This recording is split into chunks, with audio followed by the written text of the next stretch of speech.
अंदर है वो पहली बार सीखी थी, लेकिन मैंने उन विद्यार्थियों को चुनौती पेश की थी और उन चुनौती को मैंने हर जगह पर है उसको प्रमाणित भी किया है। मैंने मेरे जीवन की जो सबसे पहले शुरुआत की थी वो पटवारी से की थी। सबसे पहले मैं है वो पटवारी लगा था, उसके बाद में है वो ग्राम सेवक लगा था, उसके बाद में 3rd ग्रेड टीचर था, उसके बाद में 2nd ग्रेड टीचर था, फिर असिस्टेंट जेलर में आरपीएससी टॉप की थी, फिर है वो स्कूल लेक्चरर था, फिर इसी स्कूल के अंदर, जिस स्कूल के अंदर आज मैं आपसे मुखातिब हो रहा हूँ, इसी स्कूल के अंदर मैंने एक एग्जाम दिया था असिस्टेंट कमांडेंट का, उसमें भी मैं है वो सिलेक्ट हुआ था। और उसके बाद में कॉलेज लेक्चरर भी मैं है वो रहा था। और फिर RS 2012 के अंदर 108वीं मेरी है वो मेरिट आई थी। तो उसके मैं वर्तमान में है वो राजस्थान तहसीलदार सेवा के अंदर हूँ। और वहां पर भी मैं एक आपको बात बताऊंगा, देखिए ईश्वर अपने से क्या चाहता है, कब चाहता है कि अपने को जीवन में कभी भी उदास नहीं होना चाहिए। RS के अंदर मेरी 108वीं मेरिट थी और उसके अंदर मेरे को DSP मिल रहा था, लेकिन दुर्भाग्य ऐसा रहा कि मैं है वो फर्स्ट वेटिंग में रह गया। थोड़ा सा मुझे दुख हुआ कि यार अपन फर्स्ट वेटिंग में रह गए। और उसके जस्ट 1 महीने के बाद में है वो IAS का एग्जाम था दिसंबर के अंदर।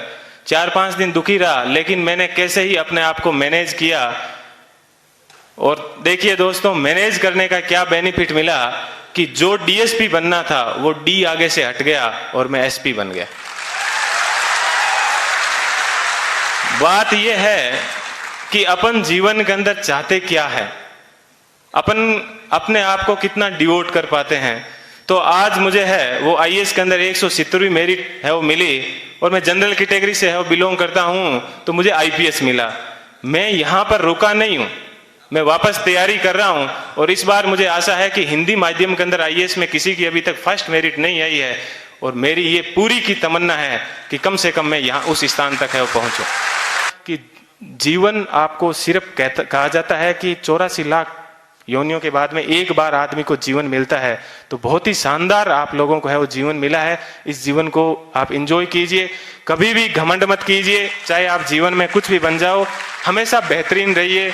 और आप लोगों से मैं वो आशा करता हूं कि अगले साल जब प्रोग्राम होगा तो आप सब लोग हैं वो यहाँ पर आने का मौका मिले। थोड़ी सी देर पहले मैं देख रहा था कि मालाएं कम पड़ रही थी, तो अगले साल इतनी संख्या माना कि सब मालाएं कम पड़ जाए, ठीक है। इतनी संख्या में यहाँ पर आना, और तब इनको है वो रियल खुशी होगी इस कोचिंग संस्थान को। पुनः मैं एक बार है इस कोचिंग संस्थान को बहुत बहुत धन्यवाद देता हूँ। हमेशा दिमाग में एक बात ध्यान रखिएगा कि मुझे किसी मैगजीन के कवर पेज पे आना है। मुझे भी जीवन में उसी दिन खुशी हुई कि इस बार जब PD के ऊपर सब जगह पर मुझे कवर पेज के ऊपर है वो जगह मिली। ऐसी चीज हमेशा ध्यान रखना कि मुझे क्रॉनिकल PD सब जगह कवर पेज पे मिला। और आज क्रॉनिकल पे प्रेम सुख डेलू के नाम से या यूट्यूब के ऊपर अनेक वीडियो चलते हैं, तो मुझे बेहद खुशी होती है। आप भी अपने जीवन में ऐसे टारगेट रखना और हमेशा युवाओं को है वो प्रेरणा देते रहना। कभी सिलेक्शन होने के बाद में ये मत कहना कि ये एग्जाम बड़ा हार्ड है, हमेशा ये कहना बहुत इजी है, और यदि मैं कर सकता हूं तो आप भी ये एग्जाम है वो कर सकते हो।